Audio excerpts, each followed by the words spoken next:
ओम नमः शिवाय, श्री शिवाय नमस्तुभ्यम। एक बार फिर से आपका स्वागत है शिव शंभू यूट्यूब चैनल पर। कृपया करके लाइक करें, सब्सक्राइब करें और शेयर करें। अभी तक हमने श्री रुद्र संहिता खंड 2 के 16 अध्याय देख चुके हैं। 16वें अध्याय में श्री रुद्र का सती से विवाह है, मतलब भगवान भोलेनाथ का पार्वती जी से विवाह है। अब 17वें अध्याय में सती को शिव से वर की प्राप्ति है। तो ब्रह्मा जी कहते हैं, हे नारद, सती ने अश्विन मास के शुक्ल पक्ष की अष्टमी को उपवास किया। नंदा व्रत के पूर्ण होने पर जब वे भगवान शिव के ध्यान में मग्न थी तो भगवान शिव ने उन्हें प्रत्यक्ष दर्शन दिए। भगवान शिव का रूप अत्यंत मनोहारी था। उनके 5 मुख थे और प्रत्येक मुख में 3 नेत्र थे। मस्तक पर चंद्रमा शोभित था। उनके कंठ में नील चिन्ह था। उनके हाथ में त्रिशूल, ब्रह्मा कपाल, वर तथा अभय था। उन्होंने पूरे शरीर पर भस्म लगा रखी थी। गंगा जी उनके मस्तक की शोभा बढ़ा रही थी। उनका मुख करोड़ों चंद्रमाओं के समान प्रकाशमान था। सती ने उन्हें प्रत्यक्ष रूप में अपने सामने पाकर उनके चरणों की वंदना की। उस समय लज्जा और शर्म के कारण उनका सिर नीचे की ओर झुका हुआ था। तपस्या का फल प्रदान करने के लिए शिवजी बोले, उत्तम व्रत का पालन करने वाली हे दक्ष नंदिनी, मैं तुम्हारी तपस्या से बहुत प्रसन्न हूँ, इसलिए तुम्हारी मनोकामना को पूर्ण करने के लिए स्वयं यहाँ प्रकट हुआ हूँ। अतः तुम्हारे मन में जो भी इच्छा है, तुम्हारी जो भी कामना है, जिसके वशीभूत होकर तुमने इतनी घोर तपस्या की है, वह मुझे बताओ, मैं उसे अवश्य पूर्ण करूँगा। ब्रह्मा जी कहते, हे मुनि, जगदीश्वर महादेव जी ने सती के मनोभाव को समझ लिया था। फिर भी वे सती से बोले कि देवी वर मांगो। देवी सती शर्म से सिर झुकाए थी। वे चाहकर भी कुछ नहीं कह पा रही थी। भगवान शिव के वचन सुनकर सती प्रेम में मग्न हो गई थी। शिव जी बार बार सती से वर मांगने के लिए कह रहे थे। तब देवी सती ने महादेव जी से कहा, हे वर देने वाले प्रभु, हे वर देने वाले प्रभु, मुझे मेरी इच्छा के अनुसार ही वर दीजिए। इतना कहकर देवी चुप हो गई।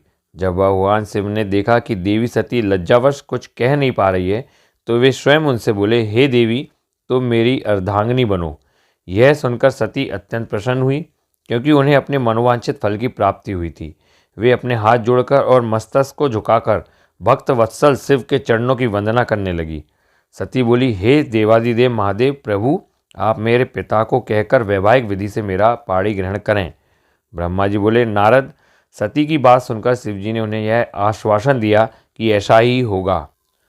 तब देवी सती ने भगवान शिव को हर्ष एवं मोह से देखा और उनसे आज्ञा लेकर अपने पिता के घर चली गई। भगवान शिव कैलाश पर लौट गए और देवी सती का स्मरण करते हुए उन्होंने मेरा चिंतन किया। शिवजी के स्मरण करने पर मैं तुरंत कैलाश की ओर चल दिया। मुझे देखकर भगवान शिव बोले, ब्रह्मांड दक्ष कन्या सती ने बड़ी भक्ति से मेरी आराधना की है। उनके नंदाव्रत के प्रभाव से और आप सब देवताओं की इच्छाओं का सम्मान करते हुए मैंने देवी सती को उनका मनोवांछित वर प्रदान कर दिया है। देवी ने मुझसे यह वर मांगा कि मैं उनका पति हो जाऊं। उनके वर के अनुसार मैंने सती को अपनी पत्नी के रूप में प्राप्त करने का वर दे दिया है। वर प्राप्त कर वे बड़ी प्रसन्न हुई तथा उन्होंने मुझसे प्रार्थना की कि मैं उनके पिता प्रजापति दक्ष के समक्ष देवी सती से विवाह करने का प्रस्ताव रखूं और पाणी ग्रहण कर उनका वरण करूं। उनके विनम्र अनुरोध को मैंने स्वीकार कर लिया है, इसलिए मैंने आपको यहाँ बुलाया है कि आप प्रजापति दक्ष के घर जाकर उनसे देवी सती का कन्यादान मुझसे करने का अनुरोध करें। भगवान शिव की आज्ञा से मैं बहुत प्रसन्न हुआ और मैंने उनसे कहा, भगवान, मैं धन्य हो गया जो आपने हम सभी देवी देवताओं के अनुरोध को स्वीकार कर देवी सती को अपनी पत्नी बनाना स्वीकार करने और इस कार्य को पूरा करने के लिए मुझे चुना है। मैं आपकी आज्ञानुसार अभी प्रजापति दक्ष के घर जाता हूँ तथा उन्हें आपका संदेश सुनाकर देवी सती का हाथ आपके लिए मांगता हूँ। यह कहकर मैं वेगशाली रथ से दक्ष के घर की ओर चल दिया। नारद जी ने पूछा, हे पितामह, पहले आप मुझे यह बताइए कि देवी सती के घर लौटने पर क्या हुआ? दक्ष ने उनसे क्या कहा और क्या किया? ब्रह्मा जी नारद जी के प्रश्न का उत्तर देते हुए बोले, जब देवी सती तपस्या पूर्ण होने पर अपनी इच्छा के अनुरूप भगवान शिव से वर पाकर अपने घर लौटी तो उन्होंने श्रद्धापूर्वक अपने माता पिता को प्रणाम किया। उन्होंने अपनी सहेली द्वारा अपने माता पिता को यह सूचना दी कि उन्हें भगवान शिव से वरदान की प्राप्ति हो गई है। वे सती की तपस्या से बहुत प्रसन्न हुए हैं और उन्हें अपनी पत्नी के रूप में प्राप्त करना चाहते हैं।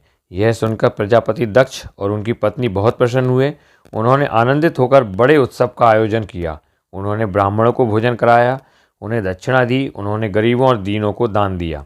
कुछ समय बीतने पर प्रजापति दक्ष को पुनः चिंता होने लगी कि वे अपनी पुत्री का विवाह भगवान शिव से कैसे करें, क्योंकि वे अब तक मेरे पास सती का हाथ मांगने नहीं आए हैं। इस प्रकार प्रजापति दक्ष चिंता मग्न हो गए, लेकिन उन्हें ऐसी चिंता ज़्यादा दिनों तक नहीं करनी पड़ी। शिव तो कृपा के सागर और करुणा की खान है, तब वह कैसे चिंतित रह सकता है जिसकी पुत्री ने तप द्वारा शिव का वरण किया है।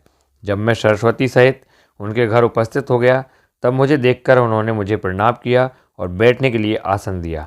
तत्पश्चात दक्ष ने मेरे आने का कारण पूछा, तो मैंने अपने आने का प्रायोजन बताते हुए कहा, हे प्रजापति दक्ष, मैं भगवान शिव की आज्ञा से आपके घर आया हूँ। मैं देवी सती का हाथ महादेव जी के लिए मांगने आया हूँ। सती ने उत्तम आराधना करके भगवान शिव को प्रसन्न कर उन्हें अपने पति के रूप में प्राप्त करने का वर प्राप्त किया है। अतः तुम शीघ्र ही सती का पाणी ग्रहण शिव जी के साथ कर दो। नारद, मेरी यह बातें सुनकर दक्ष बहुत प्रसन्न हुआ।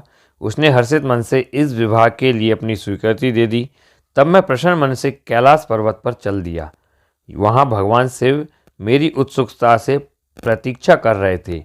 वहीं दूसरी ओर प्रजापति दक्ष, उनकी पत्नी और पुत्री सती विवाह प्रस्ताव आने पर हर्ष से विभोर हो रहे थे।